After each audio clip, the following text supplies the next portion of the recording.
tant qu'on vit dans une société où on met en place un pis-aller à la reconnaissance de l'autre, de toute façon, on est arrivé nulle part. On peut avoir le sentiment, ça permettra à quelques individus de s'intégrer au système, et c'est une bonne chose. Mais cette intégration au système, entre guillemets, n'est pas suffisante, mais est loin d'être suffisante par rapport à la véritable action politique et culturelle. Je dirais culturelle, mais quand je dis culturelle, pour moi, c'est politique. C'est un choix politique qui doit être fait, c'est des choses qui doivent être mises en œuvre. Le groupement Art Factory, d'autre part, dont on parlait tout à l'heure, c'est un groupement qui s'intéresse au rapport art, territoire, population et qui pose le processus de construction de l'artiste comme aussi important, ou d'accès à l'art, parce qu'on n'est pas nécessairement artiste à la sortie, aussi important que l'œuvre. Donc processus a autant d'importance que l'œuvre. Ce qui est important, c'est le geste artistique, et il a différentes déclinaisons. Soit ça va être un atelier de sensibilisation, et à l'autre bout, ça peut être la formation professionnelle en masterclass de gens qui ont déjà un très haut niveau et qui commencent à développer une pensée, voire une écriture, à l'autre bout. Eh bien, je pense que c'est des travaux de cet ordre-là qu'il faut mettre en œuvre, qu'aujourd'hui, le système français de la culture n'est plus qu'un lieu de la mondanité culturelle, c'est plus du tout un lieu émancipateur, et qu'il a un peu remplacé l'Église du XVIIIe et du XIXe siècle. C'est là où les dominants, la bourgeoisie se rejoignent. Et pour mettre tout le monde très à l'aise, je dirais que pour moi, comme les gens avec lesquels je travaille, l'objectif pour nous, c'est pas de rester misérable. Je me souviens d'un très jeune danseur au début qui avait dit dans notre premier papier dans l'IB, il disait « Nous, on veut être riche et admirable, sinon ça ne sert à rien ». Mais il y a quelque chose de juste aussi, évidemment, là-dedans, puisque là, il y a identité, j'existe, je suis admirable. Bon. Mais il y a quand même un truc qui est extrêmement intéressant, c'est que, et je parlais de l'éducation populaire tout à l'heure, en fin de compte, en continuant à décliner cette idée d'un certain nombre d'outils et de connaissances globales, actives, mises en œuvre vis-à-vis des jeunes, mais vis-à-vis de l'ensemble de la population. Les jeunes, parce que c'est ceux qui arrivent, mais il faut faire attention à ne pas s'enfermer sur les jeunes et à faire du jeunisme. Et bien là, on aura sur 20, 30, peut-être moins aujourd'hui, car grâce à Internet, aux valeurs de communication d'aujourd'hui, il y a des rapidités quasi exponentielles sur certaines choses. Mais disons, sur 20 ans, parce que ça ne va pas si vite, on aura ce fond de la population française susceptible d'être à la fois dans la police, dans l'armée, à l'éducation nationale et ailleurs, qui n'aura pas à penser avec des cautères et des jambes de bois l'égalité, la fraternité et la liberté. Je crois qu'il faut, les deux choses ne s'opposent pas. Je crois qu'il faut une réaction ici et maintenant pragmatique. Je rejoins la posture du pragmatique, car moi je pense, j'écris, on fabrique des œuvres, mais d'un autre côté, on est aussi des artisans qui fabriquons des spectacles minute par minute et qui devons partir d'un truc, d'une page blanche pour arriver à quelque chose de vrai, qu'on peut toucher, qui est réel, qui produit des émotions, qui déplace de la pensée.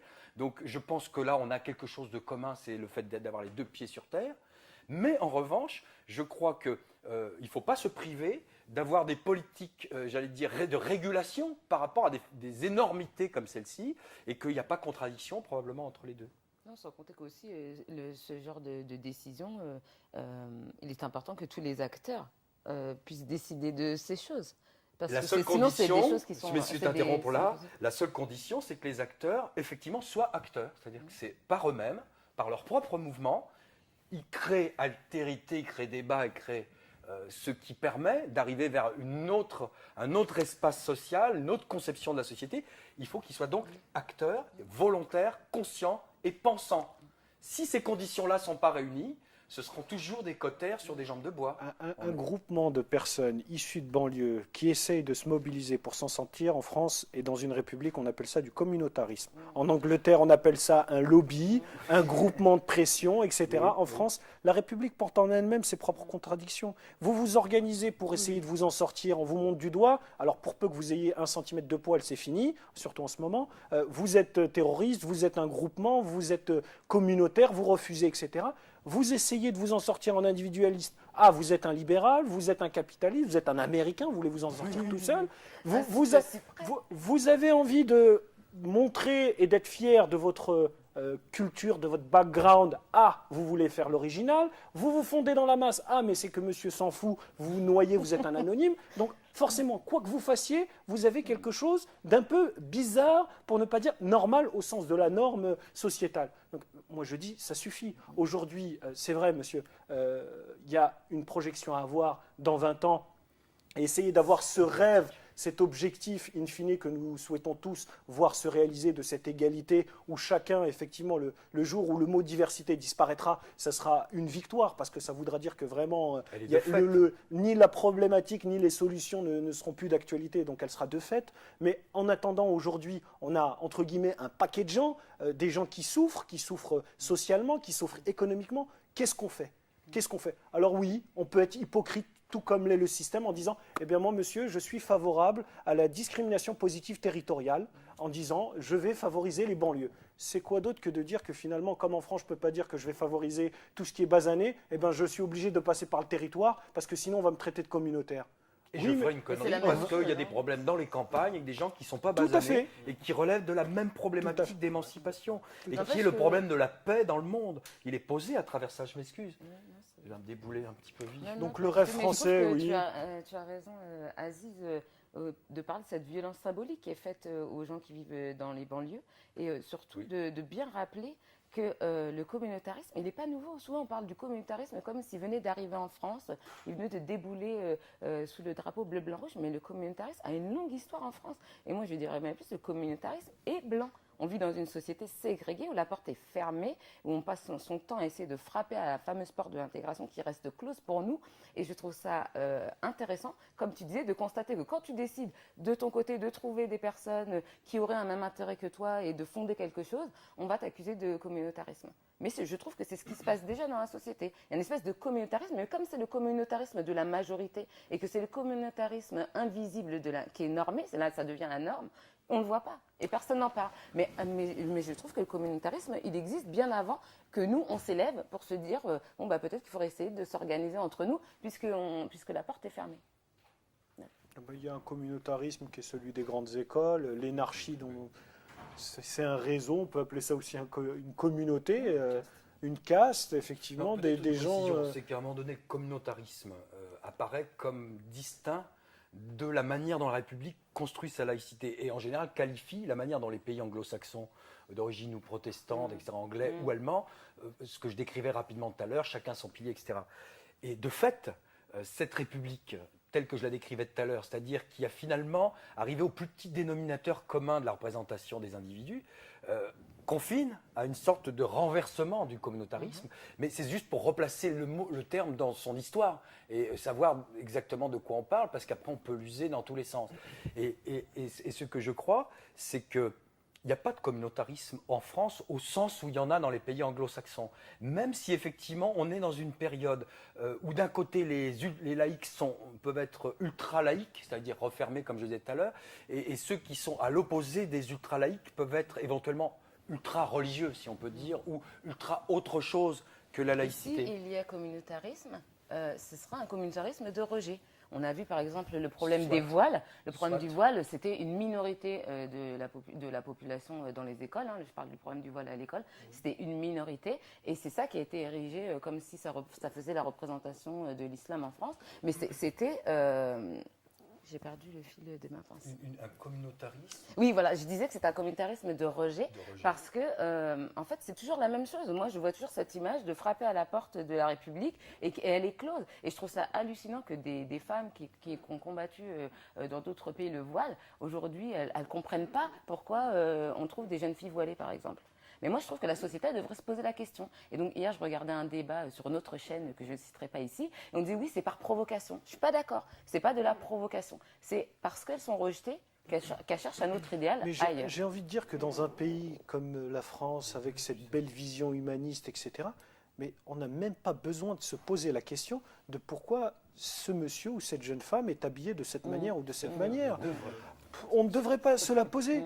Qu'est-ce que ça change foncièrement que dans une entreprise, on ait une jeune femme avec 4 cm de tissu sur la tête, que monsieur arrive avec une kippa ou que monsieur arrive avec une croix? Foncièrement, qu'est-ce que ça change dans la valeur de l'individu. Si on est dans une entreprise ou dans un service public, on est là pour produire un service de qualité, marchand ou non marchand, et que le client, l'usager, celui qui en est destinataire, soit satisfait. Et quelle que soit la manière d'être habillé, j'ai envie de dire, pourvu que la prestation soit réalisée avec qualité et avec respect. Le reste, c'est de la littérature. Vous savez, moi, mon rêve, le rêve français, c'est...